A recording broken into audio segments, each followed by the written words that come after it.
Welcome to today's historical deep dive into the life of a man who didn't just walk history's path, he bulldozed it. A man who wore an emperor's crown, not by birthright, but by sheer, audacious force of will. If you love immersive, real storytelling about ambition and downfall, hit like and subscribe. It helps us more than you know. Drop a comment with your favorite Napoleon quote, or the moment that shocked you most. Let's begin and change the way you think about history. You stand in Paris, circa 1810. The very air crackles with an electric confidence that seems to emanate from one man. Napoleon sits atop his empire, a colossus bestriding Europe. From the sun-baked shores of Lisbon to the frozen plains near Warsaw, from the ancient ruins of Naples to the bustling ports of Hamburg, his will is law. Kings are mere relatives, placed on thrones like chess pieces. Borders are redrawn on his whim. And the maps in the Tuileries Palace are not just geography. They are a testament to unprecedented personal power. Couriers arrive hourly, bearing dispatches from a dozen capitals, each reporting the successful implementation of another decree signed by him. You feel the weight of this control, the sheer, audacious scale of his ambition realized. He is not just a ruler. He is the axis around which the continent spins. This is the apex. The boy from Corsica, once so poor he considered joining the very army he would later repeatedly defeat, the British. A bitter twist history savors. Now commands millions. His strategic brilliance is undeniable. His administrative reforms, like the Napoleonic Code, are lasting bedrock. His grip, absolute. He has shattered old orders, defied expectations, and forged an empire through sheer force of will and military genius. At this moment, the principle that drives him seems validated beyond question. That a truly exceptional individual can bend reality to their purpose. That destiny is not found, but made. His self-belief isn't just confidence, it's an almost divine conviction in his own infallibility, forged in the fires of 100 victories. He has stared down armies, emperors, and the very fabric of society, and they have yielded. What limits could possibly apply to such a man? You look into his restless eyes, scanning the maps for the next move, and you understand that for Napoleon, the greatest danger isn't external. It's the internal conviction that more is always possible and always his for the taking. This unassailable self-belief, the engine of his meteoric rise, is silently shifting, transitioning from a sharp, cutting tool of ambition into the blinding veil of hubris. The maps spread before him are not just geographical representations. They are tapestries woven from conquered banners, treaties signed under duress, and the reshaped lives of millions. Every province added, every king installed, feeds the insatiable engine of his will. His days are a relentless churn of decrees, military reports, and administrative detail. The administrative machine he built is as formidable in its own way as the Grand Army. He can dictate letters simultaneously to multiple secretaries. His mind a relentless engine of policy, strategy, and micromanagement. It's said he slept only a few hours a night, sustained by black coffee and an almost manic energy. This isn't just ambition. It's a kind of fever, a divine discontent that demands constant expansion, constant proving. The man who could spend hours discussing the intricacies of a new legal code could just as easily devise a battlefield maneuver that would shatter an empire. He is a whirlwind of contradictory genius, a master administrator, and a battlefield gambler.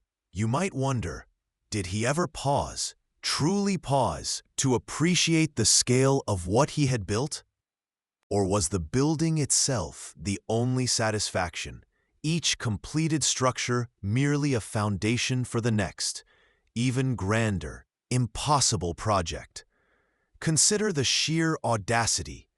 Not content with dominating land, he attempted to strangle global trade through the continental system, a blockade designed to cripple Britain.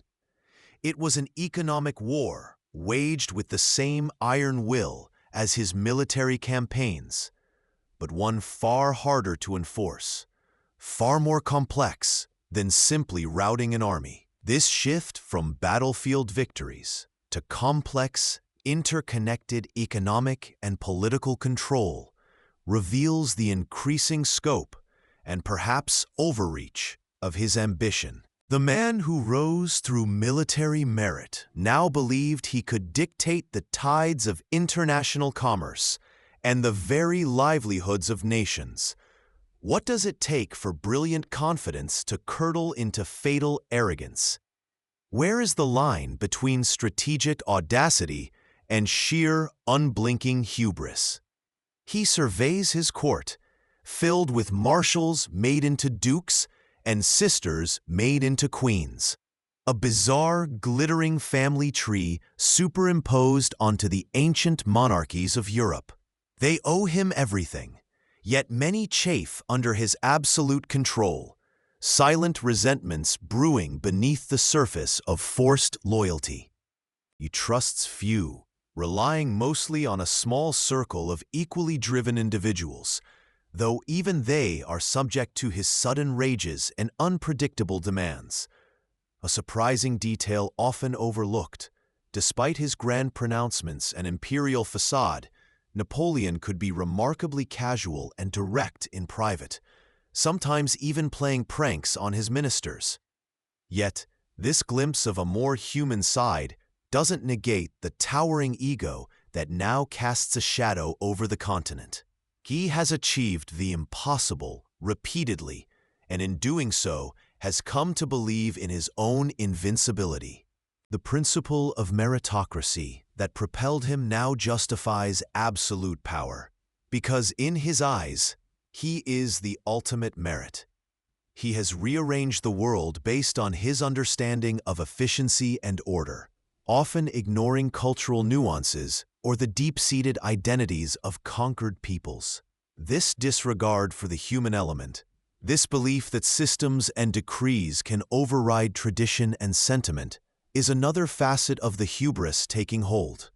Ask yourself, when you hold such immense power, how do you distinguish between sound judgment and the echo chamber of your own success? The seeds of his eventual downfall were sown not by external enemies alone, but within the very structure of the empire he built and the nature of the man who built it. The continental system, intended to bleed Britain dry, instead bled his own allies and vassals, creating widespread economic hardship and simmering resentment across Europe. Spain, nominally under French control, erupted in a brutal guerrilla war that tied down hundreds of thousands of his best troops. A festering wound that drained resources and morale. He replaced ancient monarchies with his own relatives, often incompetent or disloyal, creating fragile states propped up only by French military might.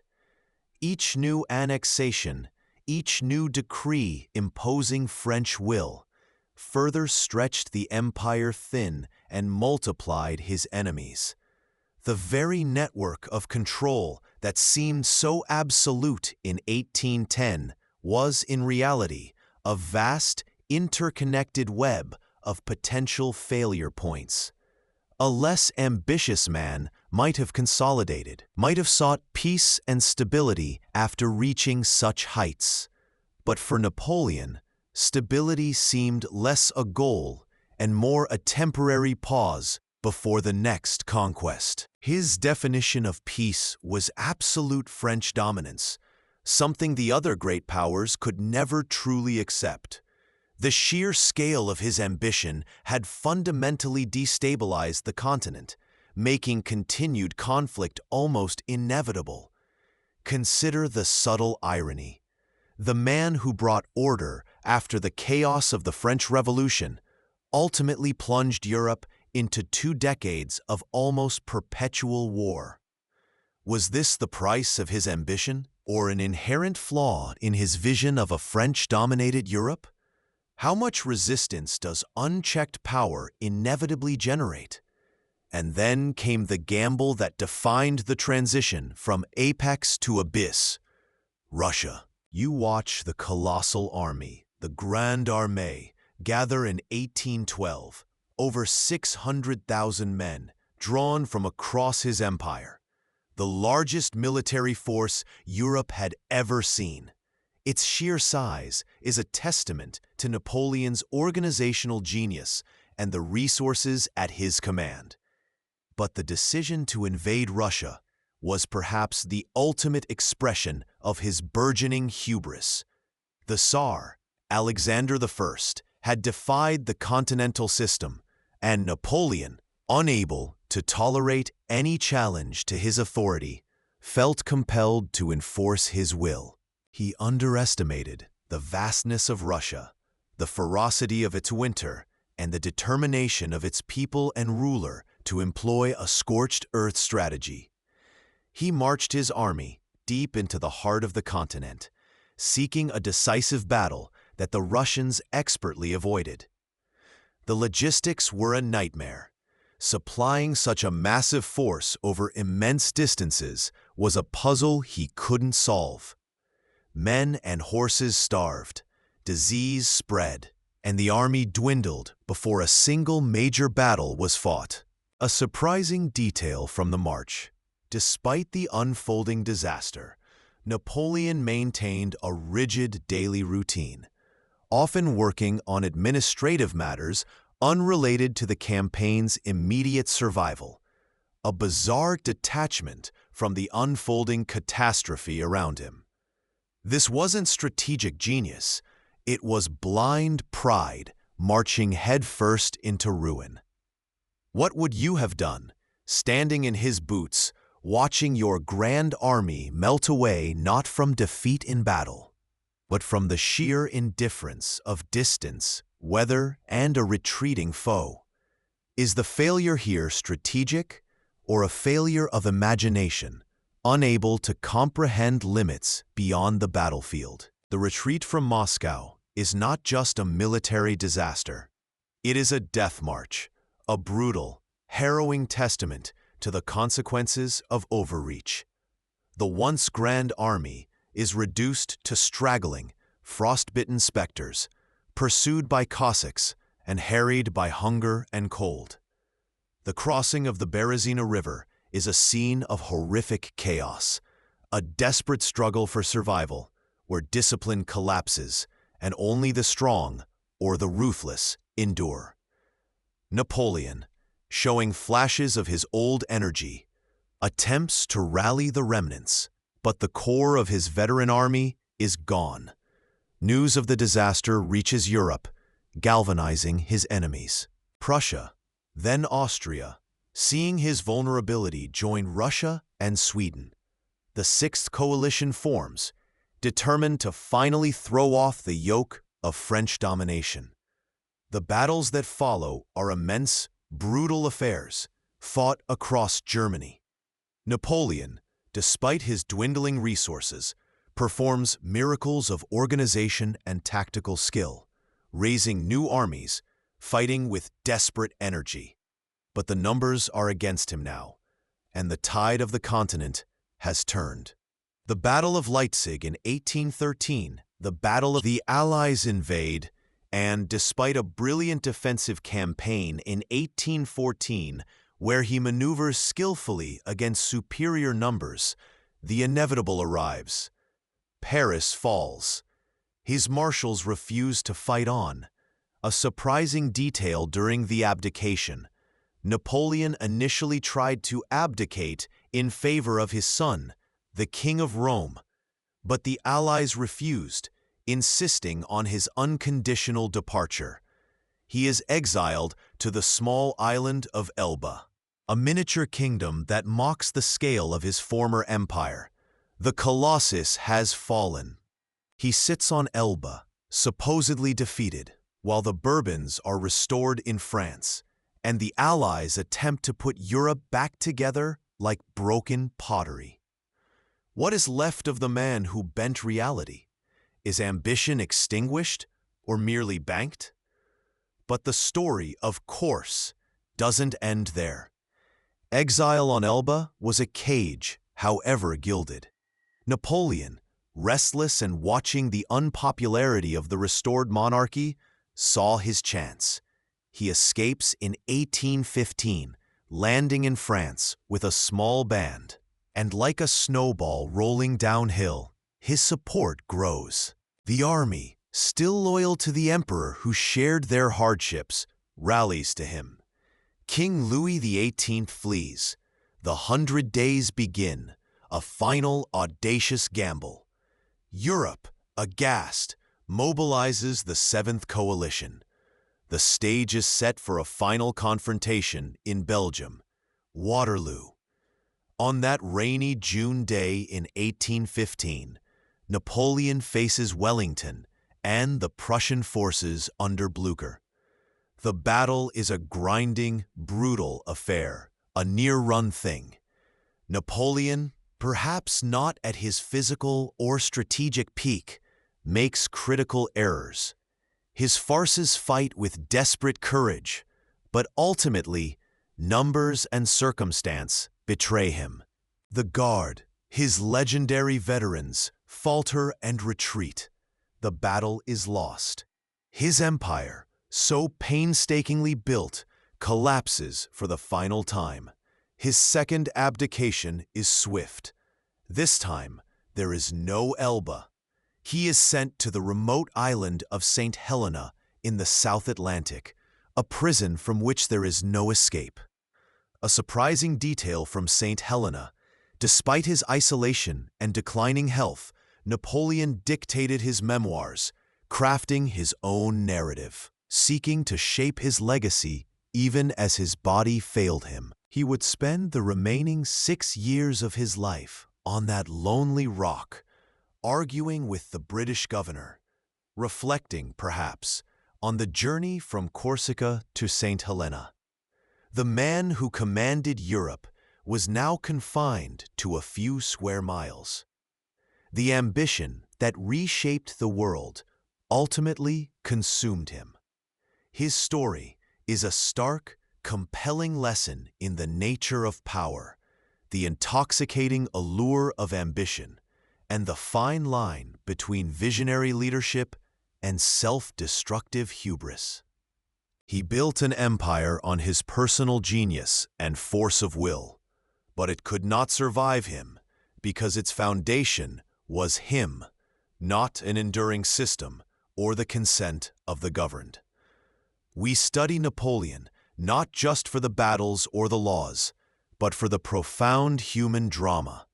The boy who dared to dream infinitely large, the leader who achieved astonishing feats, and the man whose own success became his greatest blind spot. His legacy is a complex tapestry of destruction and creation, tyranny and reform.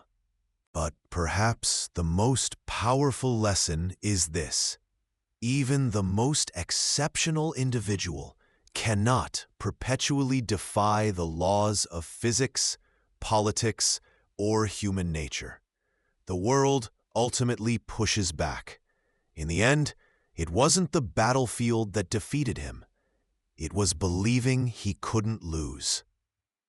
The air in the emperor's council chamber is thick, not with incense or triumph, but with a brittle, nervous tension. You step inside, the heavy oak doors muffling the sounds of the palace behind you, leaving you in a hushed world of hushed men. Ministers, generals, seasoned administrators, they stand stiffly, arranged before the restless presence that commands them all. Napoleon paces, a blur of motion against the room's stately stillness, his eyes fixed perhaps on the map spread across a nearby table, or perhaps on some grand, unseen horizon. They present the facts. Quietly, hesitantly at first, then with a creeping urgency that struggles against the fear in the room.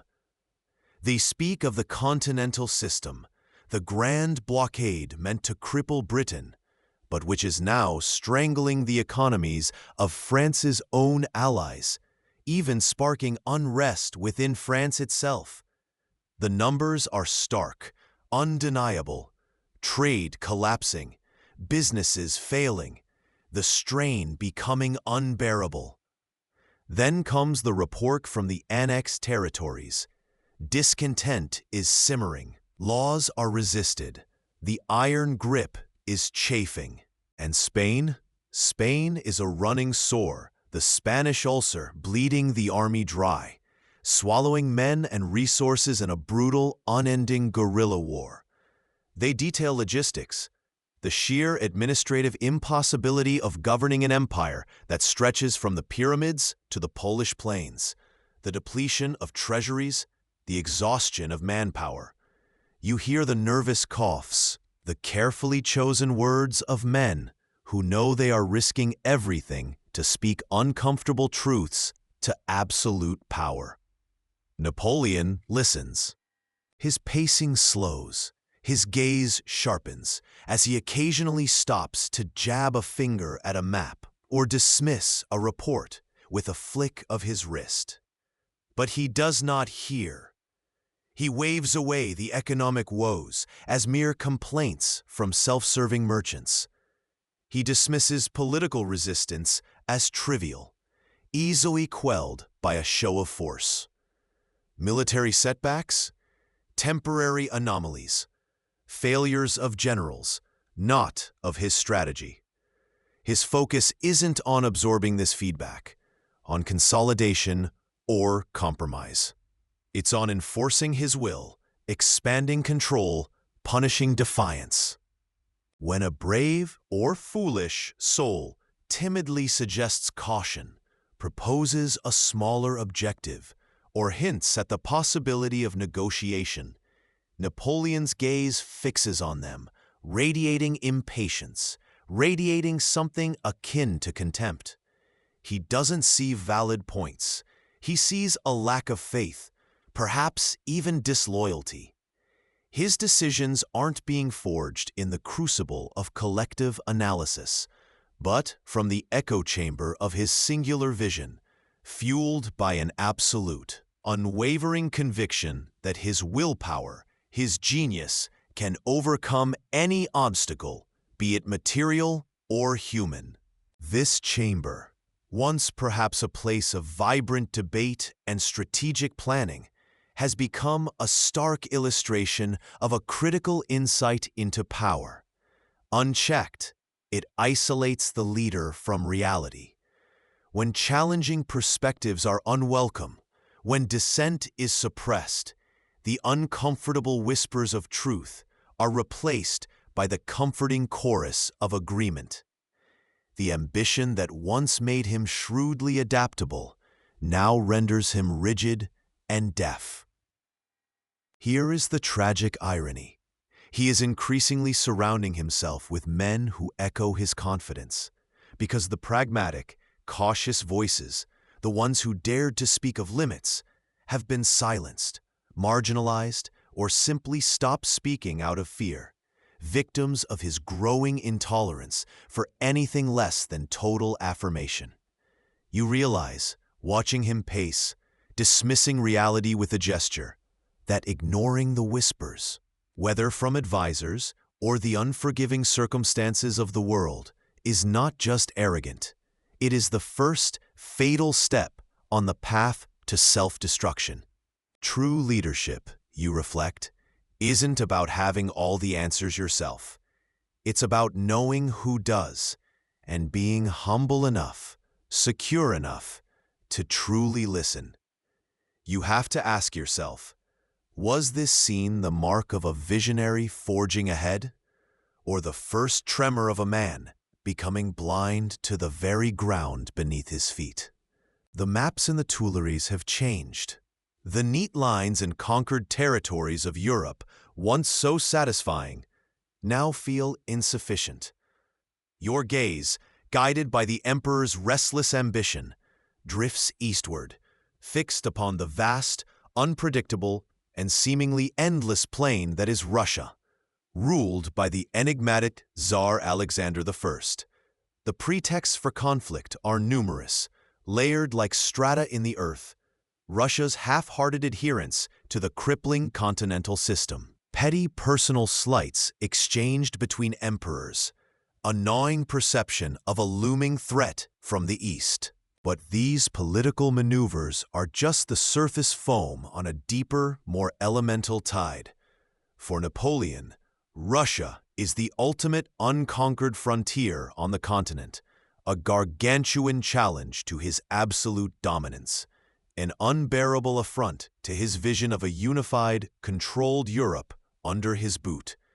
His ambition, once perhaps grounded in strategic necessity or even rational gain, has morphed into a restless, insatiable craving for total control. A desperate need to push his influence to the very edge of the known world, to plant his standard where no one else could. Around him, advisors, men seasoned in the campaigns that forged the empire, plead with him. They speak of the immense distances that swallow armies whole, the brutal extremes of the Russian climate, the Tsar's chilling willingness to trade vast stretches of territory for time, the sheer, insurmountable logistical nightmare of feeding and supplying an army numbering over 500,000 men deep within hostile territory. They invoke the ghosts of past invaders, swallowed by the Russian vastness, like ships lost in a fog. But Napoleon waves away their concerns with impatient arrogance, dismissing their wisdom as timidity. He speaks of forcing a decisive battle near the border, a single, crushing blow that will bring Alexander to his knees.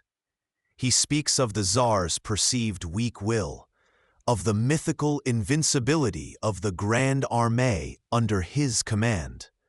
He genuinely believes, with terrifying certainty, that his strategic genius, his iron will, the sheer momentum of his past triumphs, will simply compel victory, bending even geography, climate, and human endurance to his will. This is the defining, tragic moment where self-belief curdles into outright delusion. He is no longer calculating odds like a master chess player. He is actively defying them, convinced of his own exceptionalism. Here lies a stark, terrifying insight.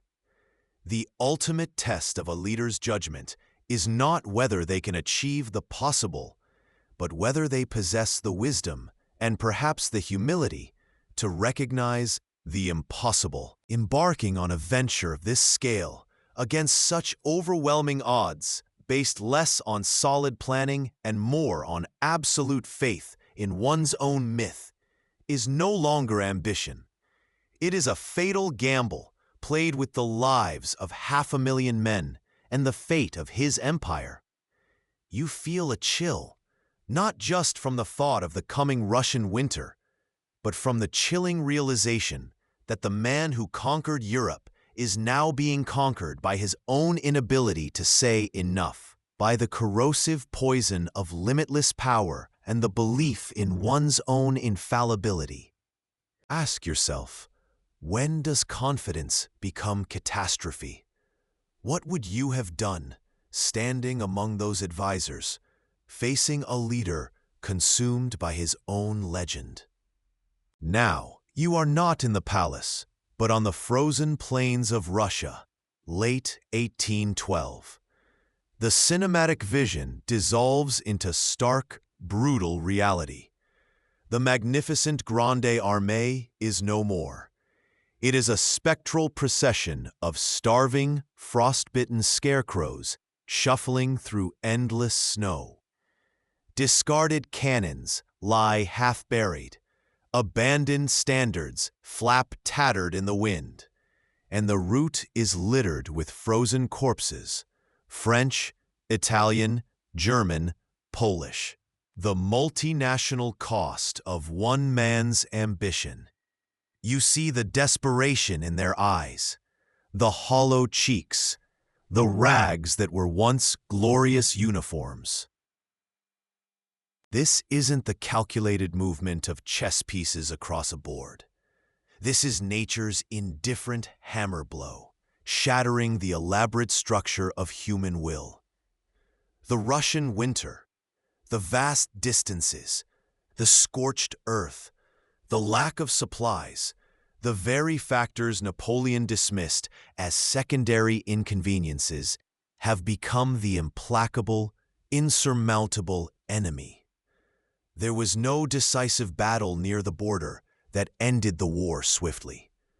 Moscow was a Pyrrhic victory, a burnt ruin, offering no shelter, a hollow crown for his efforts. Now, retreat is the only option, a desperate, agonizing struggle for survival against an enemy that is not just military ambushes, but the elemental, unforgiving cold itself. It's a profound, brutal lesson in the limits of human control. Napoleon is here, perhaps in his carriage, wrapped against the elements, witnessing the catastrophe he unleashed. His presence, once inspiring, now feels like a grim, silent accusation to the men dying around him. His strategic brilliance is useless against starvation and frostbite. His iron will cannot melt the snow or conjure food from the barren landscape. The insight burns like the freezing wind. Reality cannot be willed away by proclamation or charisma. Logistics matter desperately. Resources have limits that cannot be ignored.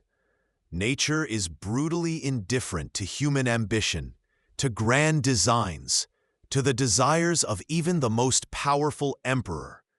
All the self-belief in the world could not change the fundamental fact that 500,000 men needed to eat, stay warm, and cover impossible distances across a hostile continent. The moral reflection here is searing. The cost of delusion is paid in human lives, counted in the thousands littering this icy landscape. When a leader's ego overrides practical constraints, dismissing the counsel of those who understand the grim realities of supply lines and geography, the consequences are not abstract. They are horrifyingly, viscerally real, measured in suffering and death. You understand now that the true measure of a leader isn't just their ability to dream big, to inspire armies, or conquer capitals. It's their capacity for realistic assessment, for acknowledging limits. And perhaps most critically, for prioritizing the well-being of those who follow them over the narcissistic pursuit of an impossible fantasy. Ask yourself, watching this frozen procession, is the glory worth this cost? What does true leadership demand in the face of impossible reality? Fast forward, March 1815. The world thought it had turned the page on Napoleon. The icy plains of Russia, the crushing weight of united Europe, the abdication at Fontainebleau, it all seemed to seal the story. He's exiled to the tiny island kingdom of Elba, a miniature monarch playing its statecraft. You might settle back, thinking, the classic tale. Ambition overreaches. Hubris finds its inevitable comeuppance. But Napoleon Bonaparte rarely followed the script. Even on Elba, his self-belief, though dented, was far from shattered. He watches from afar as the restored Bourbons under Louis XVIII stumble. The returned émigrés alienate the people, The army grumbles. Veterans feel forgotten. Napoleon senses the lingering embers of loyalty, the deep-seated dissatisfaction. He sees a crack in the door the world thought it had slammed shut, and he decides to gamble everything, not on armies or alliances, but on the enduring power of his own legend, his charisma, his sheer, breathtaking audacity. Picture the scene, almost cinematic in its boldness. He lands near Cannes, on the southern coast of France, with a force smaller than a modern police squad, fewer than 1,500 men. As he marches inland, royalist troops are dispatched to stop him, led by officers who had once served him. The crucial moment arrives near Grenoble. Instead of a pitched battle, it's a confrontation. Lines draw against each other. The air is thick with tension, the fate of France hanging on a thread. Napoleon doesn't hesitate. He rides forward alone, dismounts, and walks slowly towards the opposing ranks. He opens his famous gray coat, exposing his chest, and legendarily declares, "Soldiers of the 5th Regiment, recognize me. If there is any among you who wishes to shoot his emperor, he can do so now. Here I am." It's not just a speech. It's a direct challenge to the very identity of the soldiers facing him. A visceral appeal to their past, their loyalty, their pride. And it works. The dam breaks. Soldiers drop their muskets, tears streaming down faces weathered by campaigns under his eagles. A roar erupts. Vive l'Empereur! They surge forward, embracing him, joining his cause. The royalist commander, powerless against this wave of emotion and loyalty, can only stand aside. This wasn't strategy, it was spectacle. It was faith in the sheer magnetic force of personality. Napoleon marches north, and his army grows like a snowball rolling downhill. Garrison after garrison defects. Towns greet him as a liberator. Louis XVIII, seeing the inevitable tide, flees Paris. Incredibly, breathtakingly, without firing a single shot in anger against Frenchmen, Napoleon reclaims his throne in what becomes known as the 100 Days. This moment is more than just history. It's a masterclass in leveraging personal myth, a stunning display of the power of reputation and bold, almost theatrical, action. The insight is profound. Even after catastrophic failure, the magnetism of a strong, self-believing personality can achieve seemingly impossible things, at least temporarily. It shows that sometimes the force of will and a built-up reputation can create a powerful, fleeting illusion of possibility. But here's the crucial moral reflection.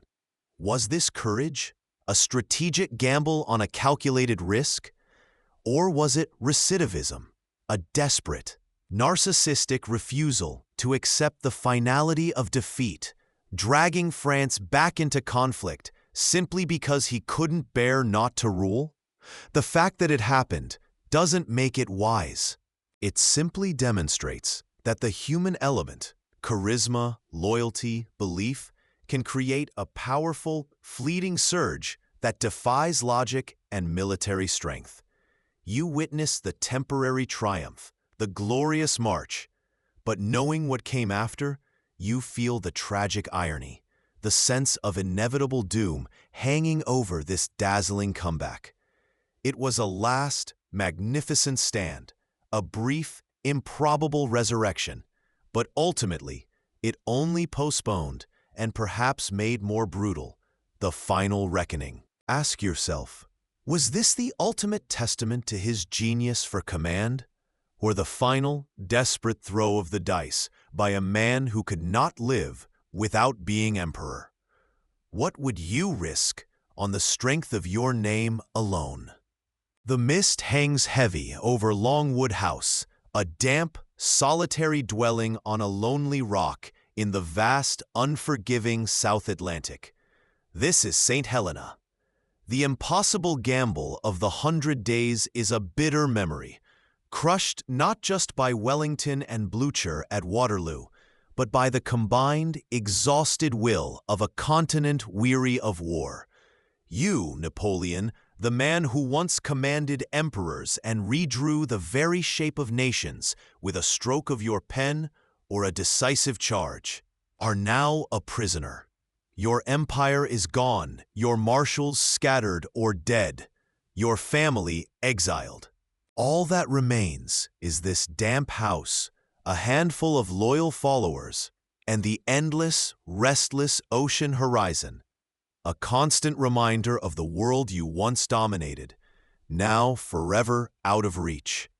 Your ambition, the relentless furnace that drove you from Corsican obscurity to the pinnacle of global power, is still burning, but its energy is turned inward. You sit, day after day, dictating your memoirs, curating your legend for posterity.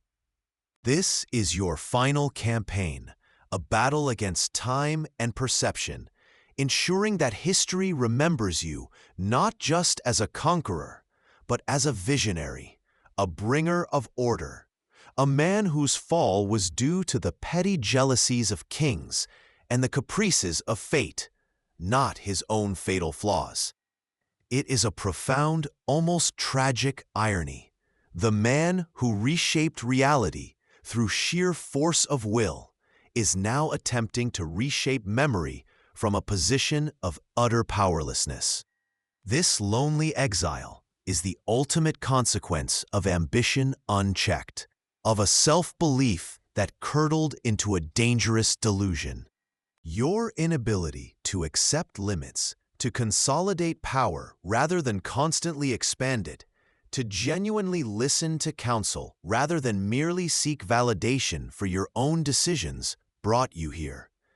The stark, undeniable truth hammered home by this windswept island is that while self-belief is essential for achieving greatness, when it refuses to acknowledge reality, the limits of logistics, the resilience of adversaries, or the wisdom of others, it becomes a catastrophic, blinding force.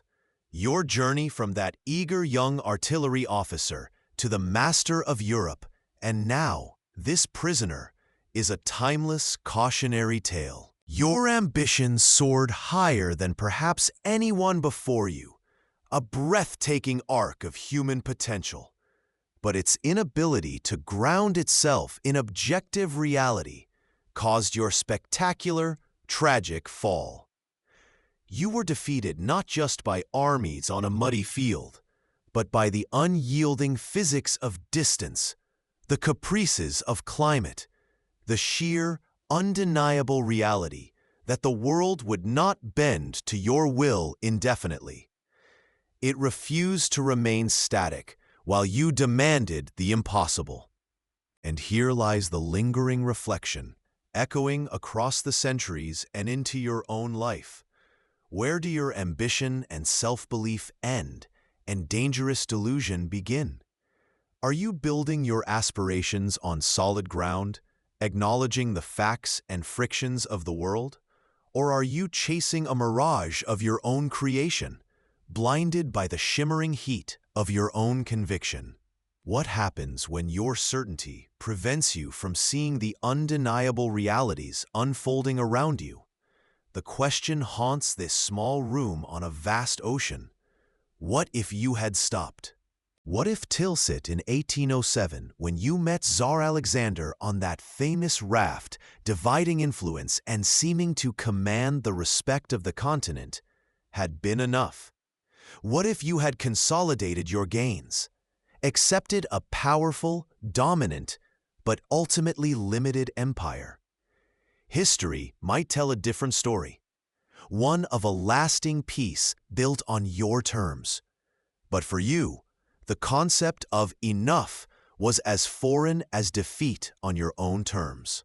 You are reported to have said, perhaps justifying the relentless drive even in this quiet, suffocating exile, "There is no word in the French language more pernicious than impossible." Yet, it was precisely your refusal to acknowledge the impossible distances of Moscow, the impossible task of ruling everyone, everywhere, forever, that ultimately brought the master of Europe to this lonely, unavoidable, and final end. Slowly, the days turn into weeks, the weeks into months, the years blur. The dictation continues. The legend is carefully crafted, piece by piece, fact interwoven with calculated distortion. The world moves on without you. The final lesson from this life lived at impossible speed, this life that spanned the height of glory and the depth of despair, is perhaps the simplest and the hardest to learn. It's the ancient wisdom of Icarus, updated for the modern age of relentless drive and ambition. The soaring flight, the breathtaking view from the sun-kissed heights, is only possible if you remember the nature of the wax, the linnets of the wings, the undeniable pull of gravity. Napoleon's ambition allowed him to touch the sun, but his refusal to acknowledge the physical and political realities of the world meant his wings were always destined to melt. He believed he could defy gravity, defy limits, defy the very nature of things, and for a glorious, terrifying period, it almost seemed he could. But reality, in the form of logistics, climate, the resilience of people, and the simple fact that the world is not infinitely pliable, eventually caught up. When we look at this figure, larger than life even in defeat and exile, dictating his version of events to history, we gain more than just a narrative of battles and empires. We gain a profound, if sometimes uncomfortable, insight into the human condition, the dazzling potential unlocked by immense self-belief, and the catastrophic failure that looms when that belief becomes a barrier to seeing the world as it actually is. We see the price of never having enough, of equating pause with weakness, of mistaking relentless expansion for true strength. Studying a life like Napoleon's offers us a powerful mirror. It forces us to consider the fine line between vision and vanity, between unwavering self-belief and dangerous delusion. It teaches us that even the greatest minds, the most decisive leaders, can be blinded by their own convictions, missing the obvious signs of impending disaster because they are convinced of their own invincibility. The wisdom gained is the hard-won understanding that true strength often lies not in the refusal to accept limits, but in the wisdom to recognize them, to build within them, and to adapt to the undeniable facts of reality. History, in the end, is not just a collection of dates and names. It is a profound teacher, offering lessons etched in the rise and fall of empires and the triumphs and tragedies of individuals. Napoleon's story, from the dizzying heights of coronation to the quiet desperation of exile, is perhaps its most compelling and most cautionary tale. In the end, it wasn't the battlefield that defeated him. It was believing he couldn't lose.